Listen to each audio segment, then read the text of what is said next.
Fire safety assessment. পরামর্শক প্রতিষ্ঠানের প্রকৌশলী team fire safety assessment মূলত ইভাকুয়েশন পাথওয়ে এবং ডিসচার্জ লেভেল সম্পর্কিত 12টি, সিঁড়ি ও সেফটি ম্যানেজমেন্ট সংক্রান্ত 18টি, ফায়ার সেপারেশন সংক্রান্ত 9টি এবং সেফটি সিস্টেম সংক্রান্ত 28টি সর্বমোট 67টি চেকপয়েন্টের ভিত্তিতে সম্পন্ন করা হয়ে থাকে।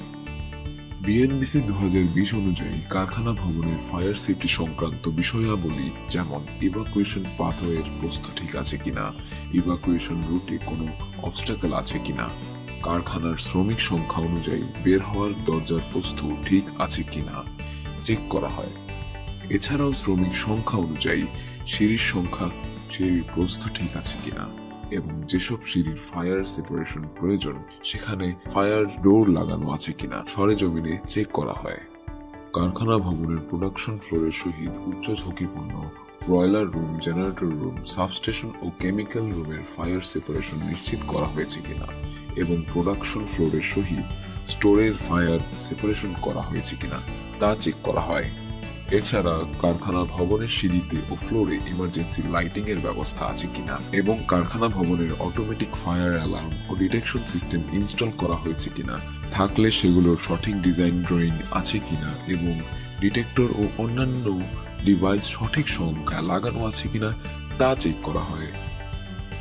যেসব কারখানা ভবনে বিএনবিসি 2020 অনুযায়ী হাইড্রেন্ট ও হ্যান্ড পাইপ সিস্টেমের প্রয়োজনীয়তা রয়েছে সেসব ভবনে সঠিক ফায়ার পাম্প ও পানির রিজার্ভ সহ ফায়ার হাইড্রেন্ট ও হ্যান্ড পাইপ সিস্টেম লাগানো আছে কিনা চেক করা হয়। লাগানো থাকলে ডিজাইনের সহিত এর সঠিকতা চেক করা হয়ে থাকে। Chemical safety assessment. পরামর্শক প্রতিষ্ঠানে প্রকৌশলী টিম কেমিক্যাল সেফটি অ্যাসেসমেন্টে মূলত 20টি চেক পয়েন্টের ভিত্তিতে সম্পন্ন করে থাকে। কারখানায় ব্যবহৃত কেমিক্যাল সমূহ সঠিকভাবে সংরক্ষণ হচ্ছে কিনা, ক্ষতিকর কেমিক্যালের এমএসডিএস প্রদর্শিত আছে কিনা, টক্সিক কেমিক্যালগুলো বন্ধ কন্টেইনারে সংরক্ষণ করা হয় কিনা তা সরেজমিনে পরিদর্শন করে চেক করা হয়। কারখানার ভেন্টিলেশন সিস্টেম ঠিক আছে কিনা এবং শ্রমিকরা সঠিকভাবে পার্সোনাল প্রোটেক্টিভ ইকুইপমেন্ট পিপিই ব্যবহার করছে কিনা, সর্বোপরি কারখানাটি পরিষ্কার পরিচ্ছন্ন আছে কিনা তা চেক করা হয়ে থাকে।